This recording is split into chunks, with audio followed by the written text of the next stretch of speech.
Actually, it's an honor, but also I feel bad tonight that I'm here speaking because I was hoping Sudhir was going to be here with me. Sudhir Suri is a graduate, his wife as well, Katerina Chenacek. They're both beautiful people. They're both going to be in Rome. There's a 40th anniversary of the Rome studio gathering, and that's why he's not here tonight. And I'm lecturing alone.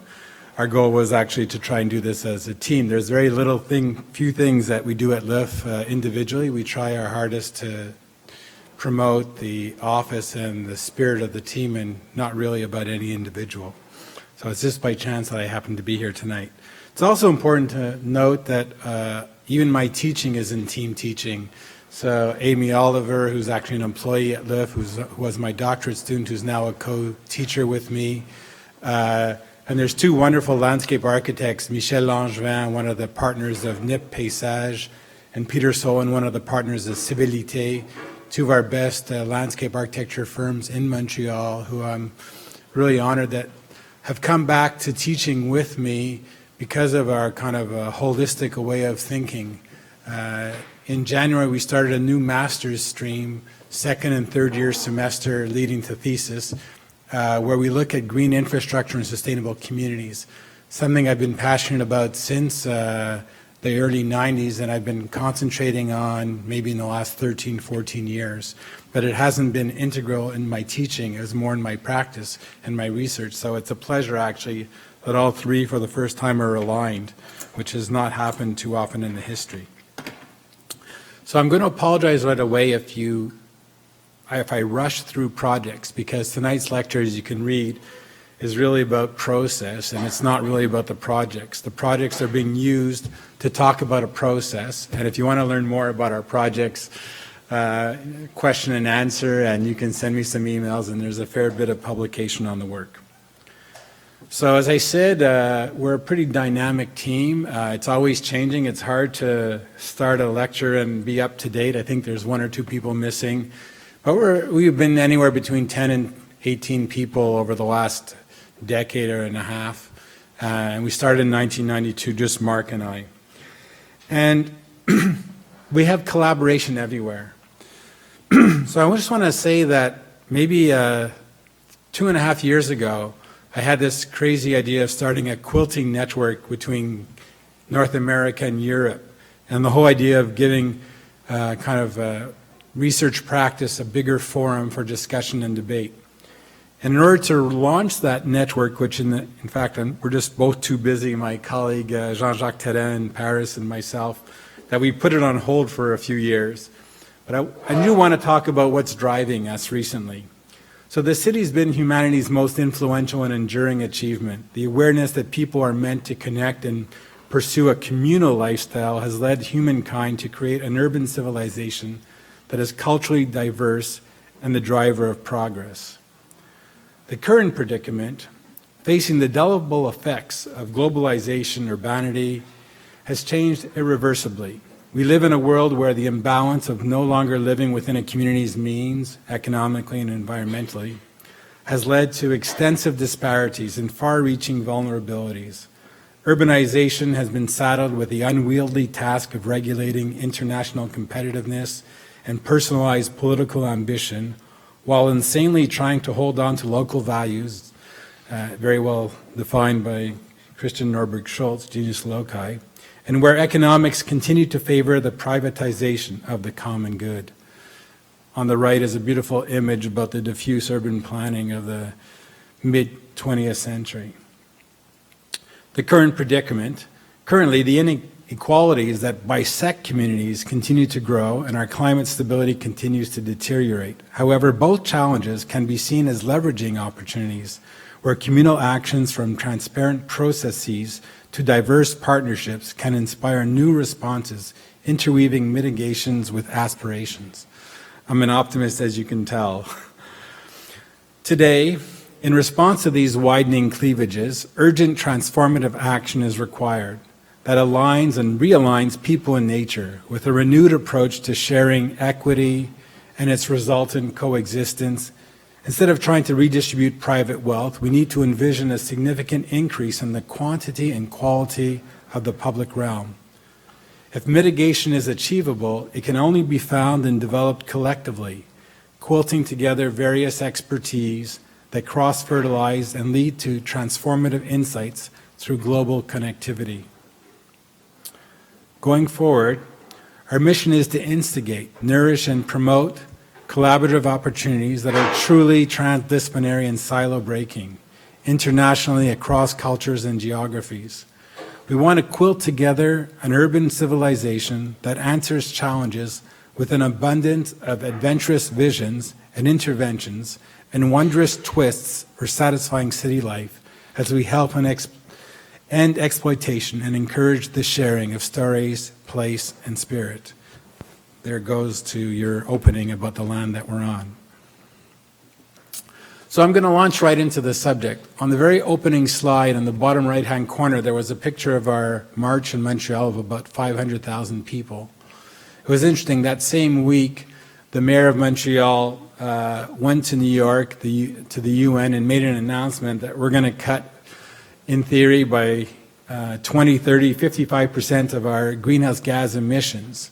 Right now, we have maybe a quarter of the way, and we've been doing about 3 or 4% in the last 5 years. So you can just imagine how challenging this is. So she's been one of the first mayors in Canada to have such guts to state things. The problem is we don't really have a roadmap on how to get there. And I've actually been invited to be on a committee trying to brainstorm how to get there. There's about 20 of us. And I'll be getting into that a little bit tonight. On the right-hand side, and a few times tonight, you'll see some of the slides are in French. Je m'excuse. Je pense que tout le monde parle français ici de toute façon.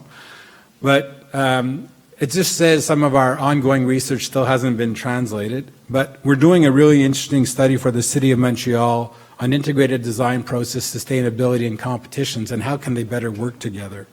So it's very interesting. The mayor has this political agenda, and then there's actually how to get products built at the city that are sponsored by the city.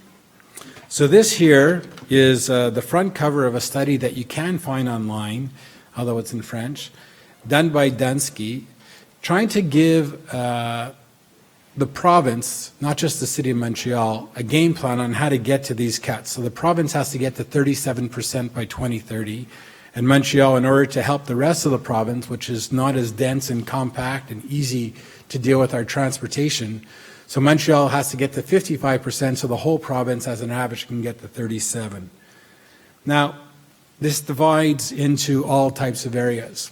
And greenhouse gas emissions is the only part of this study, by the way. So resilience, fragility, vulnerability, those are additional elements to add on, including affordability.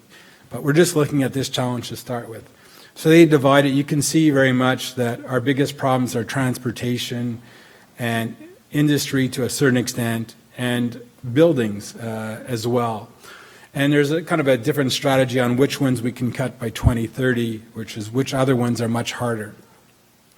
The problem I have with this graphic is not the reality of the statistics, but the technique in order to model this very complex question requires what's called an approche technico-économique, which I haven't figured out how to translate. But it means how can we economically, counting on technology, get to the targets? And there's this little half line here at the end, which is hidden in the report, and it says, without counting on any behavioral changes. And so the real question is, how can we as a society afford to cut our greenhouse gas emissions without counting on behavioral change? Because it's going to cost too much money, and we don't have the money. And if we continue to not count on behavioral change and only on technology, literally there's going to be a schism in our society where maybe a third to a half can afford to get there, and another half to two-thirds are going to be left behind. So it's great to make political statements, but unless we have a holistic strategy, it's actually going to divide and conquer our society instead of bringing us together.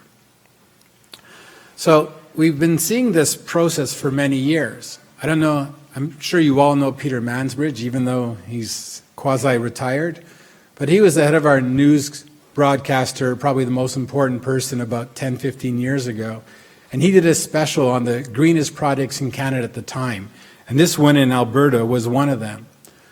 Now, it shows a community that saves enough energy from all the solar panels all summer to store the energy in a huge centralized boreholes and go after that same energy to use in the winter, so that basically no one needs any heat in the winter in Alberta.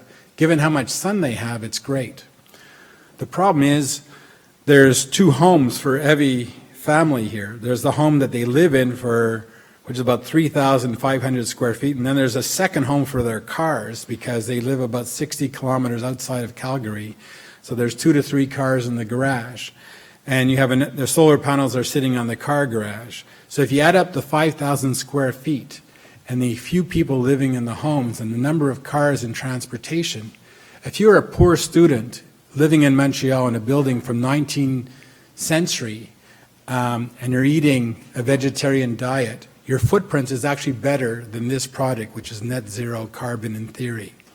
And that shows you how complicated our calculations are today, that we really don't understand the economics and the accounting behind carbon. And so I think it's a really difficult discussion with the public. And if we don't get to know this battle, we'll be dealing with some of these experts who are looking at kind of geoengineering, that if we get past the point of overheating, they'll be starting to use our planet as a test pit to try and spray certain chemicals in order to cut down the overheating, which could affect our entire biodiversity, etc. And we have no idea how this is going to play out. At the same time, there are some amazing cities all over Europe that are professing to be net zero carbon by way before 2030. Here's one 2025, and not just 55% better, but net zero, which is amazing. But again, the whole question is are we going to get there with a question of resilience and a question of affordability and inclusivity and diversity, or are we just going to get there technically? The best part I like about this article is it's based on the notion of a 5-minute walk as one of the key components of getting there. And so we've created a new vision for transportation, the 5-minute city, we call it, which means that the city is planned in a way that it only takes you 5 minutes to walk from your apartment to a kindergarten, to shops, to public amenities. We'll be talking about this philosophy with the Urban Ecology Agency of Barcelona a little bit later on. So this summer, I did something that's not so great for the planet. I flew with my wife to Norway, and we went to visit Oslo and the fjords, although we did buy some carbon credits, and it's a question of whether they're useful or not. But I was really curious to see this amazing city that has a downtown with no cars. So there are about 650,000 people, and about 5 years ago they passed a law about no parking downtown, which has basically led to getting rid of the car downtown. There's taxis and deliveries, but it's an amazing city, and all the parking spots have been taken over. Of course, they have both a tram and a light rail transit and bus system and Bixies and scooters, electric little scooters. I mean, it's an amazing web of green transportation. And it's probably better than most cities of 2 to 5 million people. So, and they're doing this for only 650,000. And then, of course, they have some of the best bikes in the world, like Copenhagen, designed for families moving around, couples and kids and deliveries. So it's a beautiful city. And then the public space is just spectacular. You take a look at urban design there, from water features, art everywhere. On the left-hand side, you can see the drainage of water all the way from different new sectors of the city is expressed quite publicly. The problem I have is it's just not affordable. We went on the tram and we found out that there's no affordable housing in the city center. You had to literally go to the ends of the lines in order to see affordable housing. So it's missing the diversity that I said is one of the keys. So the question is that, are we going to look at these models and try and copy them here? Or are we going to take on the challenge of diversity and inclusivity in our vision on how to get to 2030 and 2050. In Montreal, there's a big debate going on as what is the real carbon in our footprint. So this library on the left is a beautiful library. I know the architect, and it was one of our first projects in Canada that's called the Net Zero Energy Library. It's got solar panels that can literally store enough energy to keep the library in general throughout the year at net zero. The main library cost was $6 million. The new system to bring it up to net zero was $4 million. All they needed to get to about 60% reduction was maybe a $500,000, and it took them $3.5 million more to get that last 40%. So you have to look at the cost benefits per extra dollar invested. I'm not against solar technologies, but Quebec has electrical energy that has almost no carbon. And right now, all the carbon in the library is what we're looking on the right. Those are two images from my trip in Oslo this summer. The wonderful sculpture of the bikes where you can lock your bike on a bike. And then this is filling up the parking spots with public spaces and amenities in the city, amazing urban furniture. Now, if they were to have invested in a public transit system, that other $3.5 million, to take everybody from their home to the library and back, including showers, etc., they could have reduced their carbon footprint significantly. So, in other words, we can't just take out-of-the-box solutions and apply them to every context. Interesting article by Scott Campbell, Sustainable Development and Social Justice, Conflicting Urgencies in the Search for Common Ground in Urban and Regional Planning. This is where we're heading. If we don't start to understand how these two have an opportunity to work together instead of fighting against each other. Has anybody read the book by Ronald Wright, A Short History of Progress? Anybody in anthropology here? Really interesting historian. He's been looking back to the Mayans, etc. And what's interesting is throughout history, we've already known at certain times what we're doing to the planet. So some of the earlier groups were aware that they were destroying themselves, let's say by cutting down trees, and instead of using it for transportation during drought seasons or floods where they can move to other locations, they use them to build them for massive homes and mansions. And this hedonistic lifestyle, they were aware of their own future. So there was certain societies that didn't continue. They knew they had their own extinction, although they were on a very modest scale. Now we're talking about it on a planetary scale.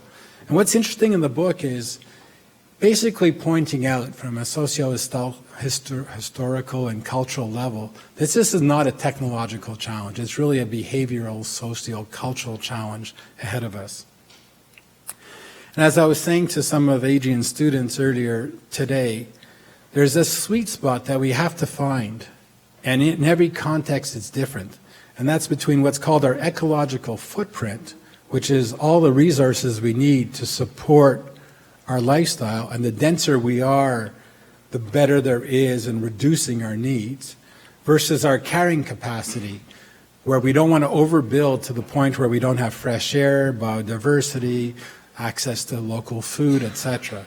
And so this balancing act that I've been trying to research on my own for the last decade is really about finding that sweet spot.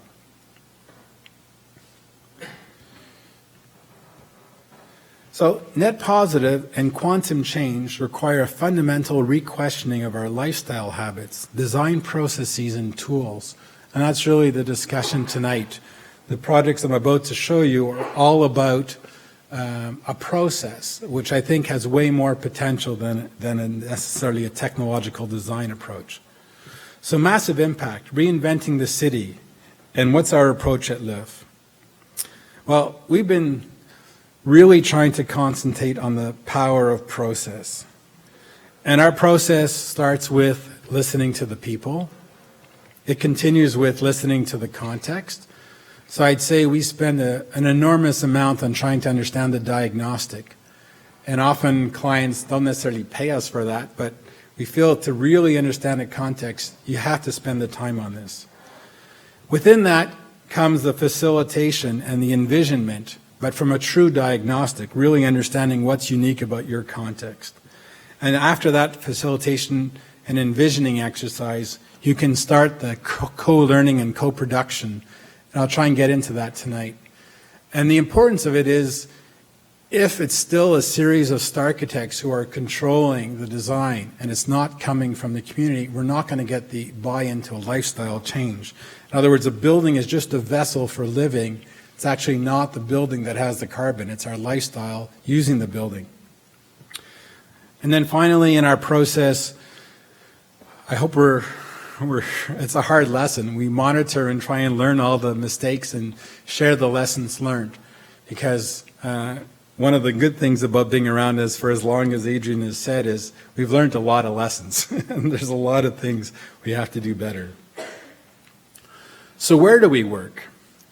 And wherever we can is really the answer, especially where we can encourage and affect a radical change. And that's led us not to usually work with the private sector. They're usually averse to risk. So we've been working with nonprofits, co-ops, clients who want to co-learn with self-made community groups. And that's been our best clients. And it's easier sometimes in academia or professional practice to explore this. I'd say, well, the answer is it's never easy, but both contexts can be rewarding and frustrating. So it's been exciting to try and have a foot in both realms. Part of the research with my doctorate students has been looking at some of the framing tools we have to evaluate sustainable urban fabric. And most of the tools were started from LEED and worked backwards from buildings back towards the communities. And very few of them have actually looked at what I call regenerative tools. But for a regenerative tool to work, you have to go to pre-design and pre-programming and breaking out of the conventional norms. Here's the budget, here's the program, and how do you solve it? Most of our work at LIF is questioning the budget, questioning the program, questioning the timeline, and questioning the control of power, and finding the right ingredients to rethink and rejig to find the right marriage for the context in question. So some of the graphics that we published in a few articles, two in particular, BRI is an amazing publication in the UK. So we've been looking at what's called mining the dormant, inherent potential of a site, reframing the programming and the budget and the parameters, the edges of the site, and then applying finally towards design. What's interesting, in the mining and the reframing, architects are less in control, and that's where everybody has a say, because it's usually politicians and bureaucrats who are involved in this process. And of course, we're looking at two lenses that are most promising in every particular context. We're looking for easily available, inactive local opportunities at nested scales. I'll talk about the scales in a second. And we're looking for the dire needs, those things that are really stopping a community, a quartier, to really take off. This is a much more elaborate drawing we did for one of our sustainable community designs. We tried to turn a golf course into a sustainable community on the island of Montreal, and working with about 30 different consultant teams from all over the world, including here. There was plant landscape architecture and architects, Lisa and Chris, who are also graduates here from Waterloo. And you can see here we have this line in the middle that is really about doing a check-in about sustainability and not just the design itself. And how does everybody have a chance of sitting at the table? So you have performance targets, workshops, tasks, submittals, etc. And the only way to get this done is really through what we call integrated design, or IDP, where everybody is hired right from the beginning. So instead of having one engineer, we have 3 or 4 so they can challenge each other. Instead of having one architect or landscape architect or urbanist, we have multiple so that the best ideas move forward and not the best individual. And then sometimes it's just a question of taking the client and giving the user presence at the table, normally way before they're consulted at the end.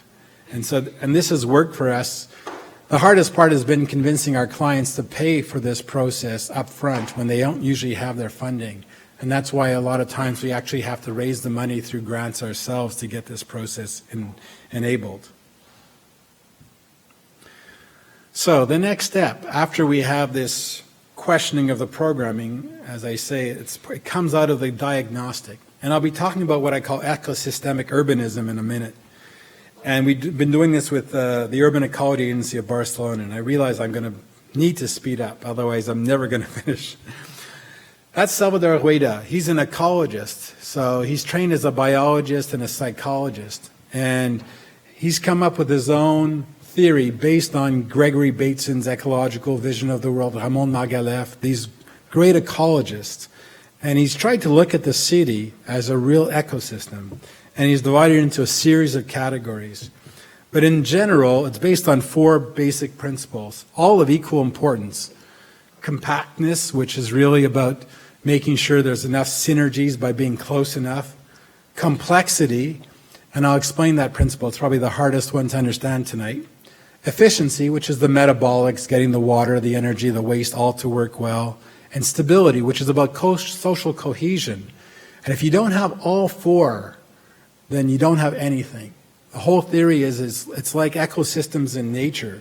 When you have a large missing component, the whole ecosystem sometimes falls apart. And so how can we ensure all components together? So compactness is really about not just proximity in density, but also just being close between activities in residential buildings, public transit, people, diversity, but within a very compact setting. And the services then benefit from all that compactness. So there's the metabolics of each individual service, but by being so close together, it's really helpful. And then it's kind of, in that compactness, many spaces have to be used for multiple purposes. So here you can see some deliveries during the day, and when the kids come out of school, there's bollards that block the trucks and deliveries from coming, and the kids take over the roads. So we start to looking at sharing of infrastructure at different times of the day and the week. Now, complexity is probably the hardest principle tonight, and I won't be able to explain it in 2 seconds. But it's a notion that says that the less efficiency we have, the more resources we need. So an example is that project in the suburbs of Calgary. You need 3 cars in order to have the whole family be able to move, because we're not dense enough in that neighborhood to support public transit. So we've increased our resources consumed, and we've decreased the number of legal entities. A legal entity is within a certain distance how many cafes and bakeries and laundromats and theaters and museums we have. So those legal entities are calculated. And if we keep things very organized, the information is beautifully centered, and people know how to live within that 5-minute walk, we could, in a sense, turn things upside down and reduce the resources consumed and increase the number of legal entities and the organized information, and increase diversity. It's almost like biodiversity. The diversity is critical to the success of the local lifestyle. And he's developed some techniques to calculate this idea of complexity. Here you can see a bunch of graphics of monitoring. So my students have been looking at how to evaluate how much complexity we have in a neighborhood. And is that the weak link, or is it capacity, or one of the others? So complexity includes comfort in the thermal, comfort in the public realm. So sun protection, wind protection, air quality, noise pollution, and the feeling of security.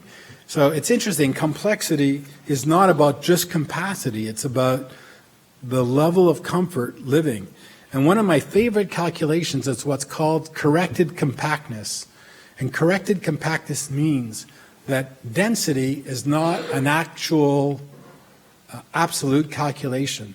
More quality, high quality public spaces means you can have higher density, because it means you live in the public realm instead of in your home, in a large home. So as we make a smaller footprint for the individual space and a larger footprint for the high quality public space, we actually reduce our resources required. And it's a really fascinating calculation. So here you can see the best number is between around 6 for complexity, and they have these in about a half of Barcelona. So some parts of Barcelona are too dense, some are not dense enough, but most in North America we're in the 0 to 3 or 3 to 4 and sometimes 4 to 5. And so we're missing that notion.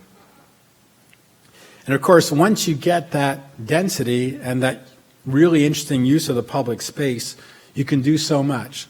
So with my students this past March, we went to study 4 superblocks where they've eliminated cars in about 2 hectares out of every 16 hectares. So the city has gained 1/8 of the space simply by taking over the road and reconfiguring the movement around. And this is like tactical urbanism at the beginning, and then it turned into permanent spaces after the first year of testing and involving the community in the process. Quite amazing. Efficiency is really, as I said, very simple. The metabolics, working out the water, the waste, the energy. So as an example, we're not counting on technology. The best way to change waste patterns when people aren't recycling and composting is to change habits. And the best way to change habits is to figure out the psyche, and he's a psychologist. So what he figured out in one of his studies in one of the cities in Spain is if you pick up regular garbage, for those who don't want to compost and recycle, only once every 2 weeks in the middle of summer when it smells and it's hot, that's the best way to encourage people to compost. In other words, if you pick up the compost every day, recycling 3 times a week, and regular garbage once every 2 weeks, and you haven't changed any technology, just by, because the composting doesn't require a truck. You can have an electric vehicle come in with no noise. In other words, you can increase the high quality space, the safety, just by looking at the patterns of the day. And it's amazing how people increase their capacity to recycle and compost. So it's about empowerment. I did a really interesting workshop in 2013 in Copenhagen with about 20 architects, professors from around the world, and about 80 students. And it was fascinating. We were working in a neighborhood in Copenhagen where there was this amazing story. Someone working for the water department said he asked for money to build in a resilience plan in 2010. He asked for 3 million euros. And the city said, well, we have no money for that study. And in 2011 and 2012, the city had 2 of the most massive flooding storms ever. And they spent 1.5 billion euros. And the year after, when we got there for the workshop in 2013, he was given 90 million euros and 1 year to solve the problem. So accounting, it depends where you're taking the money out of. If you're taking it out of the regular annual budget, it's one thing. If you realize that you're missing something, it's another. So I think it's really important to understand, to talk to politicians and economists. Of course, had they designed like Doshi did this is a beautiful product in Ahmedabad, his own office, where you couldn't see the difference between the landscape and the building. And he actually designed the building to celebrate the monsoon, this amazing rain that comes every summer, every afternoon. And instead of looking at the building as a problem, can the building actually capture the water and celebrate what is part of the daily cycles? And so he designed it to actually celebrate the relationship between landscape and built form. Now, we haven't had that much stuff designed to date as metabolics and building design. The last of these 4 subjects, social cohesion, is critical. You need the compactness in the public space, you need the diversity instead of the monofunctionality. And then once you get all these subjects together, you look for the synergies between them, and you can look at them in a section, etc. And then he's got about 50 indicators where we actually look at the diagnostic of any context. Sometimes it can take 2 to 6 months. I finally succeeded in getting a contract with UBC to look at their new campus densification to try and design complexity. So he's starting to work in North America. And he created a new charter because he's launching an international foundation, a charter for cities around the world where everybody will have a chance to adopt this approach. So I'm going to run now into some projects. In the visioning, one of our exercises at university with the neighborhood in Rosemont was looking at how to bring together the city of Montreal, the surrounding communities, university, and even our new campus, and look for synergies. And there's a really interesting article on this process. We also got some of the first transdisciplinary grants going on at our university a few years ago, looking at how shared energy networks can actually become opportunities to look at ecosystemic urbanism. So working with McGill University Urban Planning, engineering at École Polytechnique and our own School of Architecture, we've been working together, training the students to work together as never before. So taking some doctorate and master's students, finding ways where they actually design and work together, and then take the found research and go back to their doctorate, include it in their final product. I actually have one of my students, I'm co-directing an engineering student, and he's presenting in a week, and his final thesis, and he knows more about ecosystemic urbanism than most architects. It's quite amazing. Now, the projects I'm going to quickly show you, and really I'm going to have to run through them. Each time I'm talking about who led them and what partnerships. And so which ones were controlling programming and partnerships. This is a very, very quick vision of one of our latest community projects. It's a kind of an incubator project called Bâtiment 7, an old warehouse building from CN. That community actually instigated the entire project. We played almost an invisible role. My ex-partner who co-founded Lyft, Mark, actually launched it in his teaching opportunity and spent a lot of time giving for free to the community. And it's really about some of the most amazing programming you'll see.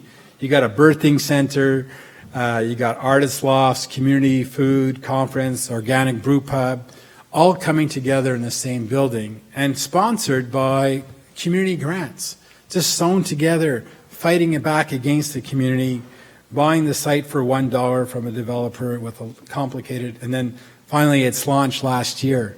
And it's got amazing, growing pains as well. I'm not going to say no, but it's been amazing to see a process starting right from the basis. Now I'm going to quickly run through Benny Farm and Rosemont, not to tell you about the projects, but about the process.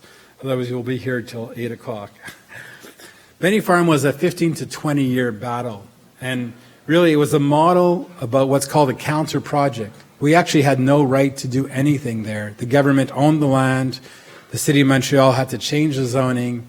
And over 10 years, we stopped them from demolishing an entire neighborhood by fighting at the beginning. And at some point, it turned from a counter project into a real opportunity. And it's a long story. There's a summary in a book that I can share with you online as well about this. But it was really about the red-green, that this was always in the public realm. And the whole idea of the government was to privatize the entire site, 7 to 8 hectares in the heart of the city, 370 existing units, and basically take it from public, because they wanted to pay off the seniors, and turn it into a privatized act. And we were fascinated by the artist Martha Rossler, who wrote this amazing book, If You Lived Here, and really thinking about housing as a resource and not an opportunity for profit. And Benny Farm was based on garden cities, Ebenezer Howard, Clarence Stein in New York, New Jersey, and was even Corb, that's Corb in the bottom right-hand corner. And really about living in the city and a garden and a certain density. And it was an incredible battle because the government was going to promising the people, if you let us demolish your neighborhood, we'll house you for almost free, the same cheap rents until you die. It's like an actuarial formula. And then once you die, it goes to market and becomes privatized. So it was hard for them to say no. But even then, when they were bought off, 30% said no, which helped us really find another solution. And in this process, we looked at the entire site, but also a pilot project right in the middle. And we worked from the community up. The city of Montreal was relatively neutral, but we had so many groups. And we used a series of principles to sew everything together. So landscape was never to be owned individually. It was to be owned collectively. And energy was to be owned collectively and not individually.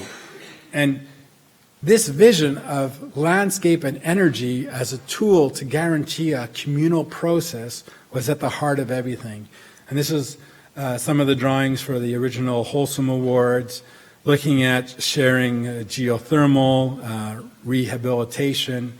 Maybe one of my favorite drawings. It was saying that the community was going to be supported long-term by almost free energy by geothermal, and instead of giving all the profits back to the residents, some was going to be invested into the community, and not just for the residents who actually lived in the project. So it was about how can we reinvest in an ethical fashion, and really a starting of a new process. So this pilot project was about producing enough energy. The solar panels on the roof were to reheat the lost heat by taking out the heat, because we have an atypical heating profile in Montreal, 70% heat, only 30% cooling. And if you do this over 10 years, we modeled we could actually freeze the ground. So it was really interesting to come up with a lot of resilience. That's why we have the solar thermal. And this is a completely rehabilitated new addition on Benny Farm. It wasn't new construction alone. And really it's about, we worked with the government to show that reuse was actually economically viable and had the biggest environmental footprint, because we're still living in Quebec with, renewable energy. And we had to figure out how to separate and reuse. It was quite a mathematical and technical exercise, taking the bricks down from one building, cleaning them up, getting them ready for the next. And then architecturally, I'll show you in a picture of the final product. But we also worked on the spaces in between the buildings as much as the buildings themselves. Claude Cormier did an amazing job on the landscape. We created public spaces on the ground floor that kept all the buildings open and vibrant. And the seniors themselves had the thermal comfort with an incredible envelope design and common spaces that were just about everywhere. And in a certain sense, we tried to keep this to a budget of economic realism with social housing budgets. And in the end, the central garden is still the heart of the community. We learned a lot of lessons. Some of them at Benny Farm is not everybody has the resilience to handle geothermal. And our second project, we spent 4 years with a very dedicated community of people, training them to know what they're getting into before we went there. One of our things that caused us a delay of about 8 months was eliminating the cars that should have been 78, and we got it down to 12 so we can have a public realm. And that fight was a political fight to change the zoning and show that we're right on a metro line, right on a bike path, and there's no need for cars to dominate where kids should be playing in the city. And this was one of the fun battles, but again, usually it's on the backs of people, including the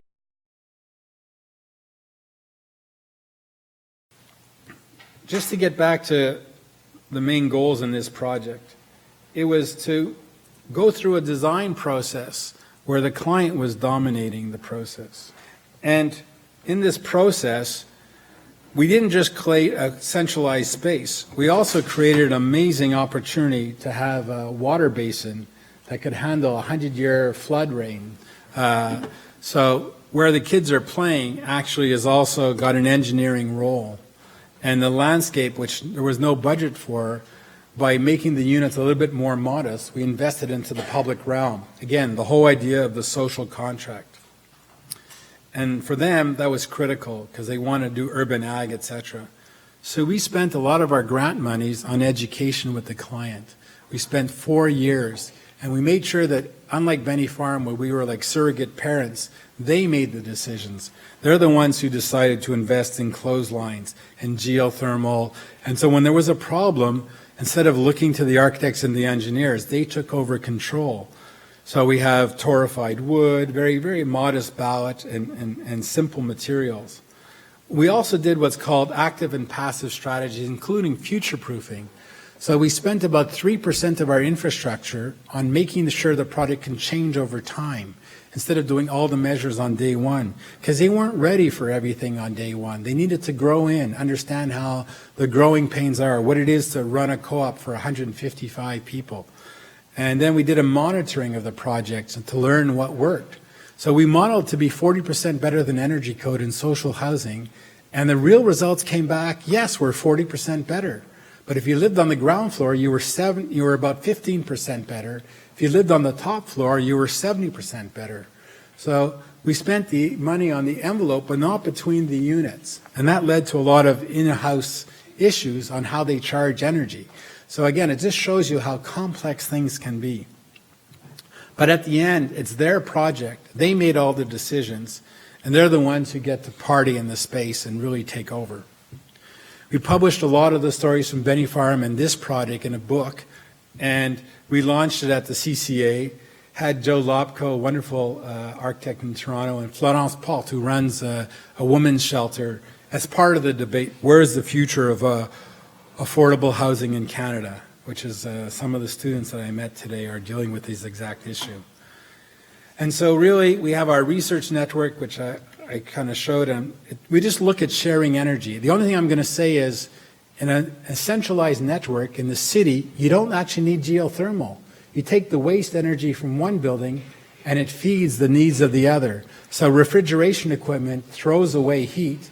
Social housing needs it for free, and they share. And that's the whole idea of working with the government. And the students have been figuring out how to model what are the best places in the city ripe for putting in energy networks. And we're actually working on a pilot project with the city of Montreal at the moment. And my students have been looking at what kind of, in these analyses, where should we put creative poles and industrial poles and health centers, and how can we take advantage of the needs of the community and each context being different. So we co-learn and we co-produce. This was a private home that was our first passive house. And what was interesting is it's a passive house built with 100% reused materials that are between 50 and 150 years old. And being very sensitive to the landscape, listening to the context, figuring out how to have no columns on the ground floor, mix prefabrication with the oldest wood that you can find and somehow brace the whole thing, and do it both ancient technologies and modern aesthetics coming together. The product was designed actually to produce more energy than it needs if you had no one living in it, but it's just the need to have fresh air that kind of balances it out. But in the end, it's been amazing because we learned so much about thermal bridging, passive and active, and a lot of these lessons were then taken and applied to our latest social housing project, which and sharing those lessons because the client allowed us to monitor the results. And if I had time tonight, I would show you this project, but I don't have. But it's our latest social housing towards passive housing with no geothermal, no solar panels, only a solar wall, and it's performing at the moment, better than 50% better than new construction of condos in Montreal on about a 7% over social housing budget. So I'm going to just escape and go to this other product called C40, which talks about our latest foray by Leuf with a massive team. So private developer, builder, Pomerleau, and then architecture ACDF. What made this competition special is there was no program. You were given a site and total freedom to work with developers and any team you want to put together. And it's part of an international program called Reinventing Cities. And the site in Montreal was almost a vacant site in the middle of downtown that's very much an orphan. Really in the middle of this re-industrial area, the old silo number 5, the beautiful old port, in between Griffintown, Point St. Charles, and Old Montreal. And it's sitting there with salt and sand storage right at the moment, about 1 hectare, pretty big, and just beautiful views in all directions. And the neighborhood just to the south of it, or southeast of it, is where our students have been searching as well, something that I hope to share another time. And so you can see that the site is literally at the apex of what could relaunch the entire neighborhood. And so the responsibility on this site is not about creating an amazing net zero product itself, but it's about instigating change all around it. And this is really, I think, why the jury selected our scheme. It's because it tried to say doing one perfect building is going to do nothing for this neighborhood. But if it can catalyze the entire neighborhood for improving everything else around it, it could actually become a quantum change and mass impact. And that was our definition of the magic of this project. So really, how can we reinvent the city and have a massive impact? So this is what happens if we would have done just what the rules of the competition said, which is one net zero building. That's the effect. Now, if we're actually able to show people how to think in a different way and get them so excited that they want to be part of this, then I think our impact can be massive. But as one building, it's not much. And so we tried to figure out literally how can we affect everything in the city, from transportation, food production, biodiversity, mixed use, affordability, social housing, resilience, all from the education component of the project. And yes, there is an architectural component, but we reached out to the neighborhood. Artists were kicked out of this neighborhood 10 years ago in the redevelopment of a neighborhood called Griffintown, and they were very sour. We had a lot of trouble getting them to come and talk to us during the open houses. In fact, we had to hire an ethnography group, ethnographs, who go and interview people because they're not even interested in talking to us directly, in order to really understand their issues, so I can really understand how to work without actually having the time to listen to them. This is in the middle of a 3-4 month competition. And things that came out is they want to be able to share, make, live, buy, learn, work, grow in the neighborhood. So literally control their own lifestyle and behavioral pattern in the neighborhood. And we did all types of techniques. And we came to the conclusion the best thing we could do is let the developer build what he needs above, but can we not just give the ground floor to all the needs of the community? And this was our real vision, that if somehow the ground floor became the leitmotif, the kind of the sook, the entire regeneration of the neighborhood, it would really give some hope and some confidence back to the community. So it's right along the Lachine Canal. I mean, it's an amazing site. And the partners were not just local, municipal, and even international. We got the Urban Ecology Agency of Barcelona to help with us a bit too. And this sook is really, what is a sook in this context? It's really about bringing as much diversity and community activities, startup companies, understanding our lifestyle, just taking over the entire ground floor, second floor, everything related to the ground.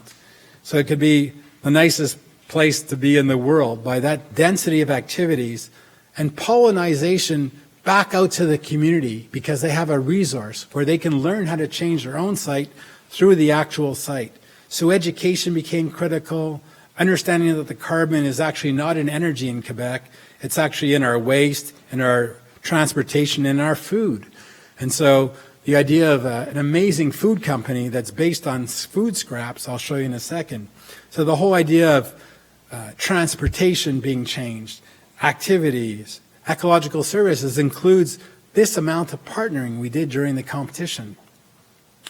And we worked with a company called CIREG that does life cycle analysis for understanding carbon over 60 years. And we measured business as usual, what happens if we increase energy a little bit better, renovation instead of new construction by reused materials, water management, circular economy, mobility. We finally get to net zero, smart cities, biodiversity and home growth. But look what happens. The one factor that changes the entire project is co-learning and appropriation by the people outside the site. There's 35 times more effect on carbon through education than there is on what we do on our site. And we were able to show the jury the calculations. The equivalent of 35 buildings of net zero positive in this whole process. So looking at activities that bring people so that we can educate, Fab Lab, transitional uses even during construction, programming that's flexible, social and economically driven, taking ugly food and using it to create gourmet meals and serve the university campuses around the site, food production on site, freeing up the ground floor, creating public spaces, literally the entire ground floor being open to the community, looking at the metabolics. Again, not enough time to get into it, but we looked at an energy loop within the building and then energy and an energy network on site, how to change our, not a single gas car in the project and a very few even shared electric gas cars, trying to take advantage of parking lots from city buildings next door and other forms of software to get people to be able to move around, getting a little shuttle to our, we're going to have a new light rapid transit within the next 3-4 years, a REM in Montreal.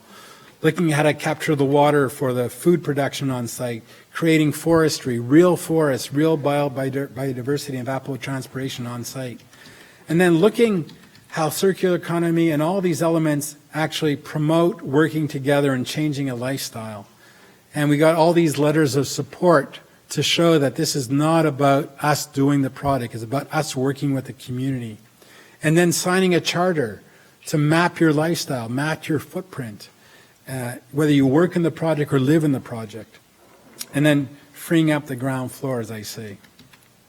So these images, I mean, yes, there are some nice things. We're going to try and do a wood facade for an 18-story building, totally made out of wood, no concrete, if we can get it done. Fascinating research on cross-laminated timber, two-story units that have lots of flexibility, possibly a wood structure if we can change the zoning bylaws in time. But it's really about hope of going about a process in a different way. So I'm going to finish with one last project in the last 5 minutes. And this project really is about a pilot project in Barcelona on how they got rid of the car. And so there's, I don't know if you know how many people die every year in Barcelona because of air quality. Anybody want to guess? Anybody want to guess on how many people die? Call it a number. Okay, next. 2,000. You're close. It's 3,000 people. That's quite a significant component to help politicians have the courage to try neighborhoods without cars.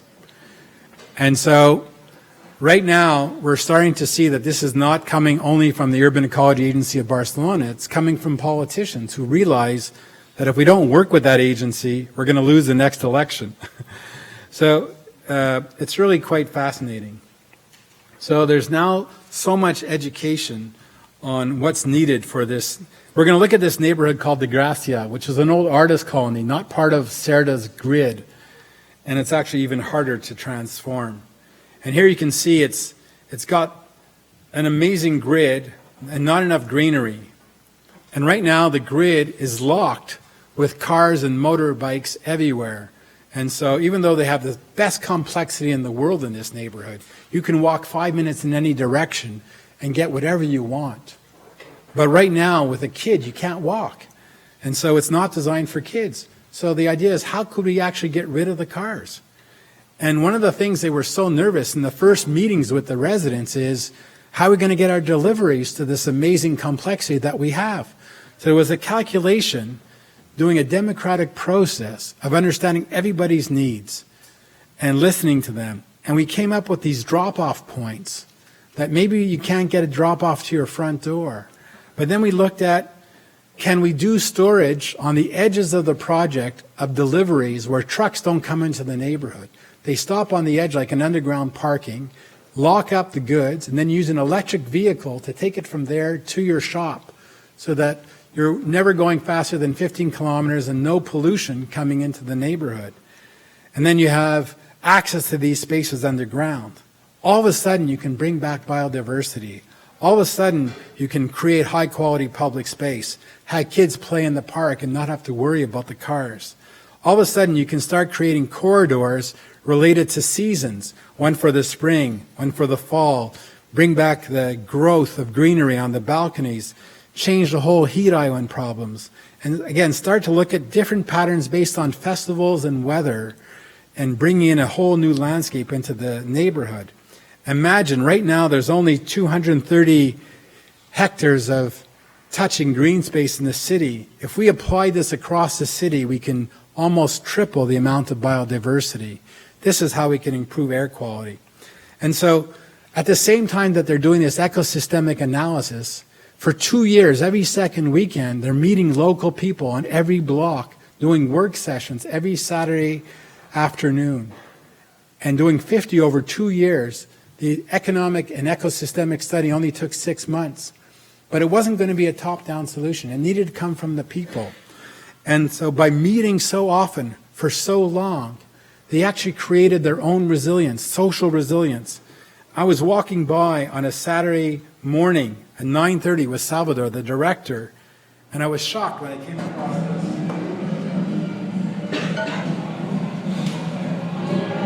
This is ballroom dancing.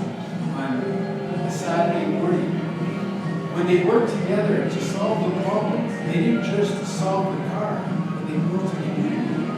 And this is what we're missing in our city. That's why people have moved to the suburbs. They thought privatization was a solution. In fact, you can't do this in the suburbs. The happiness that we see on the faces here is really related to a whole different mentality. And in the end, I'm going to finish the lecture with the following quote. It's not my own, but it's a beautiful one by one of our local nutritionists. We don't need a handful of people doing zero waste perfectly. We need millions of people doing it imperfectly. Thank you.